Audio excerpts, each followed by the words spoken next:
Hello and welcome back to the top 85 games for the BBC Micro Countdown. In at number 77, it's Frogger. Or some of you might know this game as Froggy, as Superior Software, who published the game in 1983.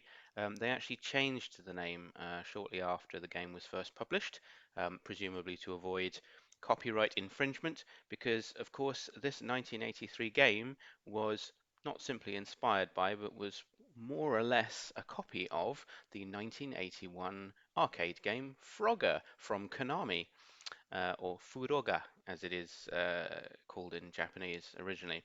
So Frogger is a classic game. I think a lot of people are familiar with the sort of gameplay. You have to get your frog from one side of the road to the other, and then having crossed the road, you have to cross the river, jumping from turtles and logs, avoiding crocodiles, and getting your frog safely into one of 5 spaces.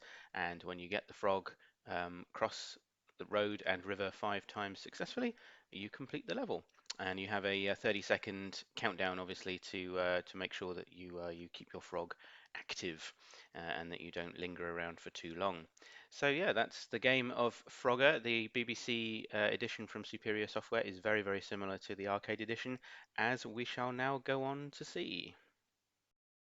And here we go. Frogger, Superior Software. I have to say, Superior Software, definitely one of my favourites of the BBC micro games publishers. They have an amazing back catalogue, and we will be seeing plenty more of their games in this series. So here we go. I've already gone over the rules. You can see at the bottom there, that's Mr. John Dyson, who is responsible for this game. He was one of the founding members of Superior Software. So we've got some instructions here, also indicates how the scoring works. So you actually get a generous 10 points just for moving your frog forwards. And then obviously 50 points if he gets home, and 200 points if in getting home he lands on a fly. So always good to look out for those flies as we go. So let's give it a go. Lovely little bit of jingle there as the game starts. So Frogger takes a few seconds to turn up, and there he is. So here we go, bounce, bounce, bounce. So let's see if we can get him across the road. You can see the counter in the bottom right there. Oh dear, mashed by a steamroller there. Alright, let's try again.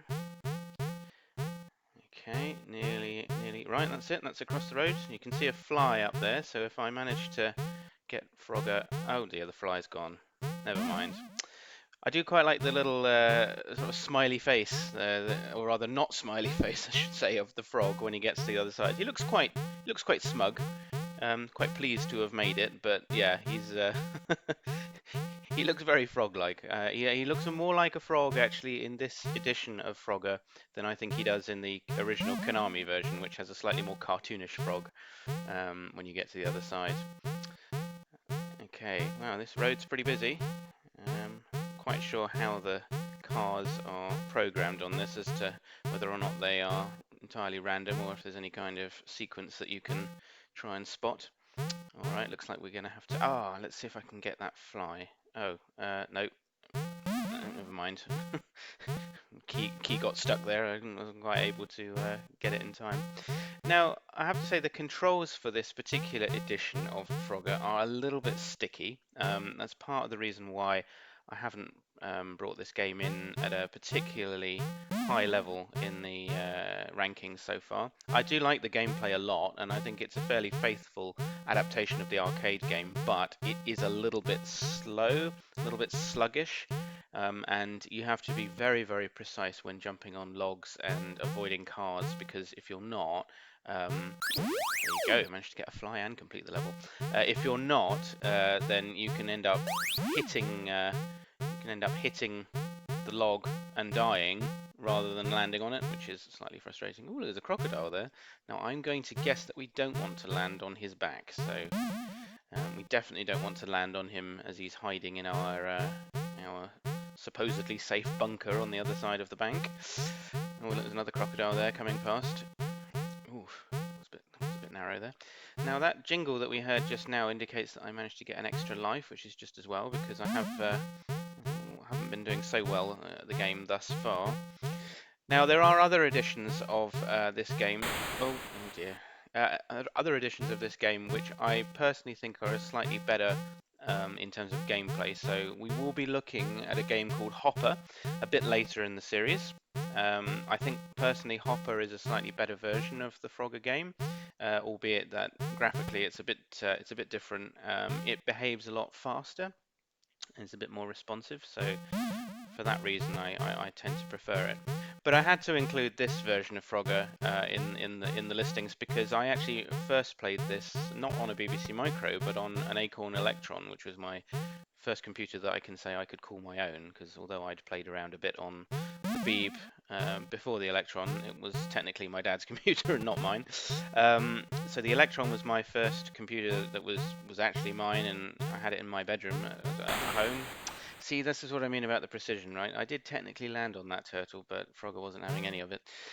Yeah, so I had the Electron at home in my bedroom, and I used to play this game loaded up on cassette and actually play it with a joystick rather than on the keyboard, which had its own frustration, level of frustration, I have to say, because when you're trying to control the frog with a joystick, it almost adds to the lack of responsiveness because you kind of have to tilt the joystick forwards every time you want it to go forward and obviously push it back and then push it forward again in order to get him to move forward a second time. So if you're trying to move quickly, controlling it with a joystick actually isn't that easy.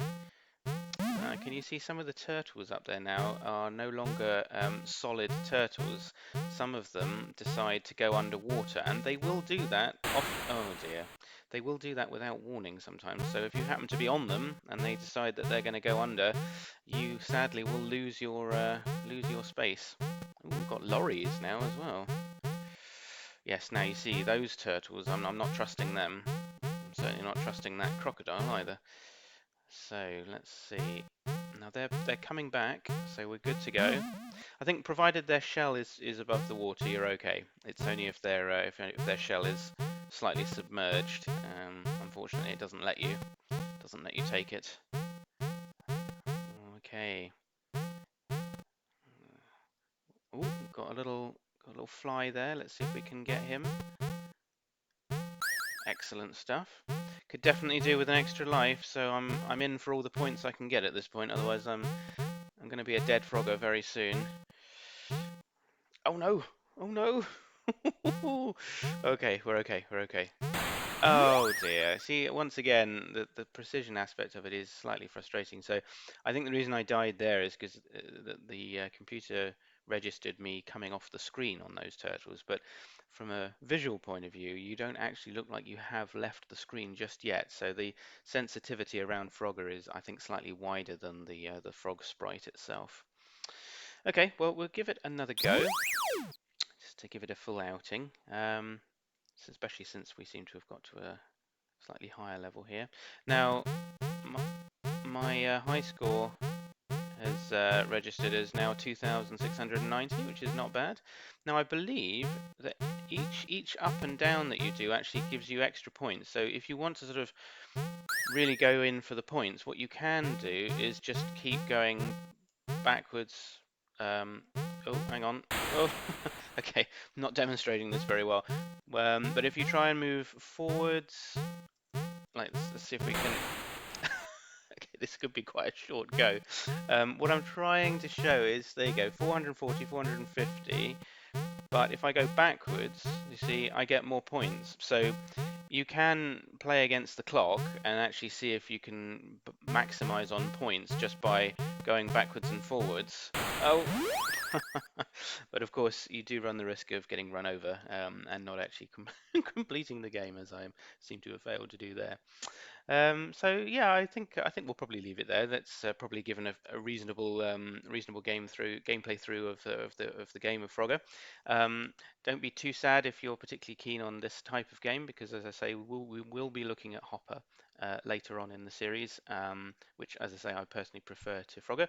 But Frogger definitely has a place in my heart, and it's in this countdown for a reason. It was the first of this style of game I ever played. I thought it was great fun, and I'm pleased to share it in this countdown in at number 77. That was Frogger. For now, thank you and goodbye.